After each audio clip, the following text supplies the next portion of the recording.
Bismillahirrahmanirrahim. Assalamualaikum warahmatullahi wabarakatuh. Sahabat Al-Quran yang dimuliakan Allah Subhanahu wa Ta'ala, setiap manusia di dunia ini pasti memiliki persoalan hidup pada kehidupannya masing-masing, dan setiap orang memiliki tingkat kesulitan hidupnya yang berbeda-beda.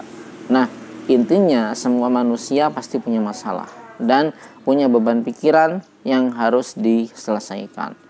Termasuk seorang penghafal Al-Quran. Penghafal Al-Quran pun memiliki persoalan-persoalan hidup yang harus dia selesaikan selain menyelesaikan hafalannya itu.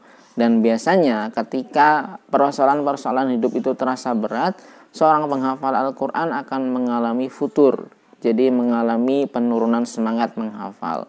Nah, seharusnya seorang penghafal Al-Quran ketika mengalami persoalan hidup yang mungkin dirasa berat, dia tidak menjadi futur. Harusnya dia menjadi semakin semangat untuk terus berdekatan dengan Al-Quran. Karena Al-Quran itu kan menjadi obat ya, menjadi obat bagi penyakit-penyakit hati, termasuk di dalamnya adalah bagi permasalahan-permasalahan yang sedang kita hadapi, yang menjadikan beban pikiran kita, menjadikan beban hati kita. Sebagaimana Allah Subhanahu wa Ta'ala berfirman, alladzina amanu wa tatma'innu qulubuhum bidzikrillah ala bidzikrillahi tatmainnul qulub. Orang-orang yang beriman adalah mereka yang mendapatkan ketenangan dengan mengingat Allah Subhanahu wa Ta'ala. Dan ketahuilah bahwa mengingat Allah Subhanahu wa Ta'ala akan menenangkan hati. Dan dengan cara mengingat Allah Subhanahu wa Ta'ala itulah maka pikiran-pikiran kusut kita akan terobati, kegelisahan hati kita akan terobati. Dan tahukah Anda bahwa membaca Al-Quran, menghafal Al-Quran itu adalah cara mengingat Allah Subhanahu wa Ta'ala yang paling baik. Karena para ulama mengatakan afdhalul dzikri qiraatul Quran. Sebaik-baik zikir adalah membaca Al-Quran. Jadi sangat mengherankan sekali ketika seorang penghafal Al-Quran memiliki suatu masalah, kemudian dia lari dari Al-Quran, dia menjauh dari Al-Quran. Maka ibaratnya seperti kita sakit, kemudian kita dikasih obat oleh dokter, obatnya udah di depan kita, justru kita malah nggak mau minum obat itu. Artinya kita tidak mau sembuh.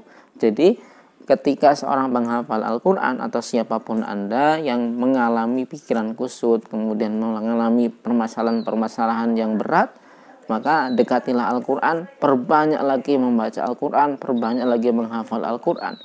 Ya walaupun ketika pikiran kita sedang kusut dan kita menghafal pasti nggak akan masuk, tapi nggak apa-apa.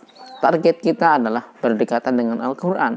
Dapat atau nggak dapat hafalan kita itu urusan belakangan. Yang penting ketika kita banyak masalah, perbanyak juga menghafalnya.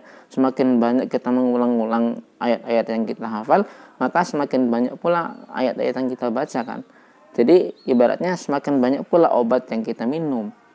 Maka potensi untuk kita cepat sembuh itu akan lebih besar lagi.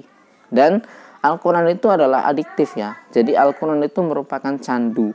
Mungkin kita akan merasa berat ketika awalnya saja. Ketika kita punya masalah, kita akan mulai membaca Al-Quran, kita akan merasa berat. Tapi itu hanya awalnya saja. Al-Quran itu candu. Jadi mungkin awalnya itu nggak enak. Tapi semakin lama kita baca, akan semakin enak, akan semakin menjadi candu, dan akan semakin menenangkan hati kita. Sehingga dengan hati yang tenang, kita akan lebih mudah lagi menyelesaikan permasalahan-permasalahan yang sedang kita hadapi. Mudah-mudahan video ini bisa memberikan manfaat untuk kita semuanya. Dan kita bertemu lagi di video mendatang. Assalamualaikum warahmatullahi wabarakatuh.